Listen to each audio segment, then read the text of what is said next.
Millions of small businesses keep asking how to get Paycheck Protection Program loan, but even more asking how to get loan forgiveness after that. I was approved to get my PPP loan and now I'm jumping this question as well. Let me share with you what I found. I found 3 practical steps how to get loan forgiveness. If you want more details, keep watching this video, but before that, please click the like button. That's how YouTube algorithm works and that's how your loan could be forgiven, at least by me. I'm kidding. Okay, let's go.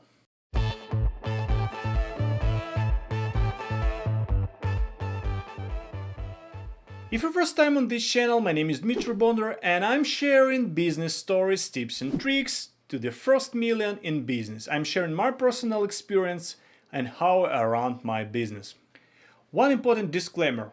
Please note that I'm Dmitry Bonder, I'm neither accountant nor a lawyer, and nothing in this video should be considered as a substitute for professional advice you can get from a financial advisor or a legal advisor. That's my personal opinion and my experience based on my personal application and approval of a Paycheck Protection Program loan. Okay, now my lawyer is happy, let's go further. Okay, how to get PPP loan forgiveness. These are 3 basic steps you have to follow. That's kind of guidance I found the most practical and helpful for me. The first step, use all of the funds you receive on a payroll, if possible, ideally straight ahead W-2 generating payroll. If it's not how you usually make payments, you may want to change your ways, at least for 8-week period that is counted, converting your 1099 contractors to W-2 employees. This is something the government prefers you to do anyway, so there is a very low risk in such an adjustment. There is one mathematical pitfall to watch out for here. It's mathematically almost impossible to get the full 100% forgiveness simply by paying the same people the same wage that your original PPP calculation on your application was based. Why? Because the PPP funds that are being dispersed are intended to be equal to a full 2.5 months of a 2090 payroll, and the PPP forgiveness is to be calculated on a mere 8 weeks of payroll, counting from the day you receive the PPP funding. What to do in this case? You can use the rest of the funds on permissible expenses, for example, business rents, mortgage interest, and utilities with some restrictions. But the safest thing to do, safe meaning likelihood of achieving a full loan forgiveness, would appear to be increase your payroll, either the amount per employee or the number of employees you have on a payroll, or be paying bonuses or 401k profit share, but watch out for the maximum per employees limit, which I will cover in the point number 2. There is also a please don't abandon your common sense pitfall to mention.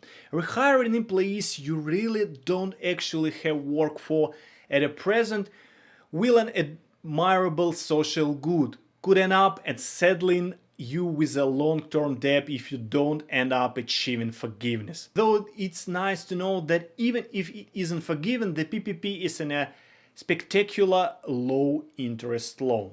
The second important point I want to mention, I found on many websites, don't pay any single employees, including yourself, more than $3,846 per 2-week pay period. Or be aware that any amount over annualized $100,000 per year will not count toward forgiveness.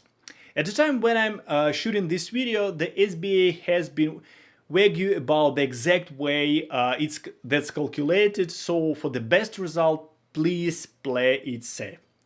And the third point, start these payments from the very date you receive the money, or as close to this date as possible, and make sure all your pay periods fall within the 8-week window. This is a tricky little point. Forgiveness appears to be calculated on a cash basis, in which case accrued payroll with a pay date after the 8-week period will not count. And there is one more tax issue I want to share with you. IRS recently released a notice that provides a new guidance as to how the PPP loan forgiveness would be treated. Though it's clear from the CARES Act that the loan forgiveness amount would not be treated as a taxable income, the IRS has created a guideline that would prevent the business from writing off the expenses that have been used to achieve forgiveness of PPP loan. This does make sense because it may appear to be that these expenses would be double taped if used both for the forgiveness and for tax deductions. The PPP loan was originally designed to help business survive and stay afloat during the hard times. It wasn't designed to help business grow. It's just a kind of lifeboat. But here comes the IRS looking for ways to make sure that there are balances and check whether the PPP loan and how the loan forgiveness would be treated. We have yet to see this provision in action in the end of the tax year, and I do believe there will be a lot of angry business owners who come next tax season when they find out about the fact that 8 weeks worth of rent, interest on mortgage payments, payroll and utilities cannot be written off in their taxes. I will have to keep on watching to see what the IRS will do about the PPP loan forgiveness and how the expenses deduction would be treated. That's my video regarding a loan forgiveness for Paycheck Protection Program loan, and I hope you found it helpful.